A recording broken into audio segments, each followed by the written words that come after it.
It rises every morning, and so do we. With fresh perspectives and innovative ideas, we grow trust for our clients in food and agriculture, in their products, processes, people, and brands. It's all we do, and we do it like no one else can. It's a new day in food and agriculture, with new challenges and bright possibilities. When you need someone you can count on, look east. Thank you for joining us for our Agri-Pulse Washington Week in Review. I'm Spencer Chase, joined as always by Agri-Pulse Senior Editor Phil Brasher, discussing the week that was, agriculturally speaking, in Washington, D.C. And the big story this week, as is many of the previous weeks that we've been doing these videos, is Senate action on GMO labeling. They're working on negotiating a final bill that they can get through both chambers of the House and through the Oval Office in time to beat a July 1st deadline for a Vermont GMO labeling law that is right now essentially functioning as a national GMO labeling standard. There are a lot of folks in town this week, including members of the National Council of Farmer Cooperatives, also some dairy folks in town looking to discuss GMO labeling and what they would like to see out of the bill. But Phil, the moral of the story is, as we record this on a Thursday evening, no bill yet. No bill yet, but all the signs have been in positive. It's sort of been a little back and forth. I was talking to one staffer, said get a little closer, get a little farther apart. One description earlier this week I heard from one of the industry officials who was in town and had been meeting with Senate offices on both sides was that they were inches apart. So they've been very close. There are a fairly small number of issues. One of the big ones that they've been going down to the end on has to do with products that contain meat, and whether they would have to be labeled as biotech if they have something like high fructose corn syrup or something like that in them. So they've been going back and forth on that. There's been an issue about preempting lawsuits, and another issue, a significant issue about USDA's exact role in writing the national standards. So there's, obviously involves a lot of lawyers. The industry wants to have this as airtight as possible. So, but going back Thursday, Senator Stabenow, the ranking Democrat on the Senate Agriculture Committee, she, when I talked to her this afternoon on Thursday, she smiled and said things were moving, didn't commit to when they would have it done. They basically have one more week if they want to get it done by July 1st, because this is going to have to go back through the House to get the House to sign off on it. We believe that will happen. But they are breaking for July the 4th after next week. So if you get this done, going to get this done, and get it into law before July 1st when the Vermont law takes effect, then you effectively have got to get this out of the Senate and over to the House sometime next week.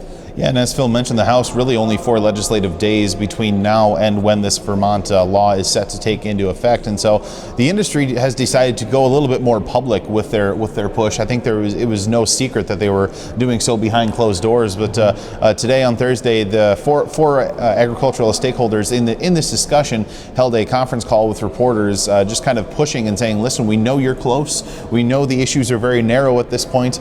Can you just close that gap for us?" There was almost a sense of pleading on the call, I thought, and it was very interesting to hear this well-renowned sense of optimism from pretty much everyone involved, including the lawmakers that you're talking to. It doesn't seem like for a while this discussion was, well, I mean, we're far apart. There's just some things that we just can't resolve. The last couple of weeks, things have really been tightening up, and it's I think saying it's a matter of time would probably be a little bit optimistic, because it's not for us to know that matter of time at this point, but folks are really seeming to think there's a light at the end of the tunnel. Yeah, here. And to be honest, whenever you have something important in Congress, you always go to the last minute, and it makes sense. When you're trying to negotiate a deal, you're not going to give your last position and make your last concession until you absolutely have to. So, like any other really tough negotiation, this one's going down to the wire. So this one we'll see. I would have to imagine there's going to be a lot of action on this in the next 7 days, perhaps the next 8 days, because I believe the House is scheduled to be in Washington on next Friday as well. But a lot of action ahead on GMO labeling, and we could delve deeper into further details. But quite frankly, we've talked about this a lot. We've written about this a lot. I don't know what for original content Phil and I could come up with this at this point that we haven't previously said about this. So we've talked about this ad nauseum, and it's potentially coming to a head here in the next couple of days. But want to change topics and talk about something else, some fresher news this week, but on a very, very old subject, that being the Waters of the U.S. rule that ag groups have been fighting both legislatively and in the court system for quite some time. But saw some action this week through the appropriations process that might have an impact on WOTUS. Well, the Republicans are trying to keep this as a front burner issue going into the election.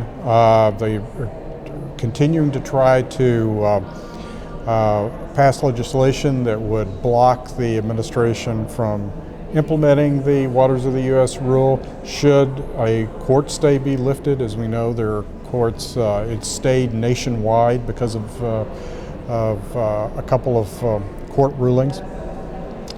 There's a chance that those stays could be lifted, and then the administration could go forward with it. This week, on both the House and the Senate side, they approved spending bills for the EPA that would block the rule from being carried out. There are a number of other provisions in those bills on both sides. The Senate bill also would block endangered species listings for the gray wolf and the lesser prairie chicken to keep those from going forward. Interestingly, the Senate bill also seeks to restrict funding to the EPA so they could not carry out some regulatory actions, including their greenhouse gas or the regulations on greenhouse gas emissions for electric utilities. So these are Republicans on both sides of the Hill setting the stage for negotiations later in the year on the fiscal 2017 spending bill, where these issues will finally get negotiated and hashed out. And another appropriations matter as it affects agriculture actually has been playing out on the defense bill in both chambers.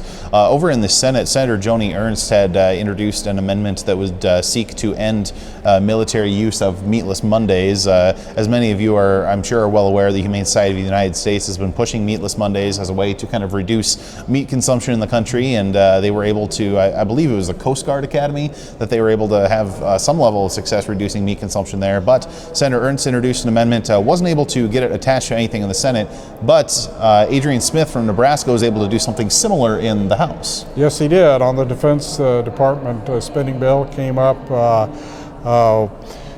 One of the Democrats said it was micromanaging and opposed it, but it was ultimately approved on a voice vote, or adopted on a voice vote.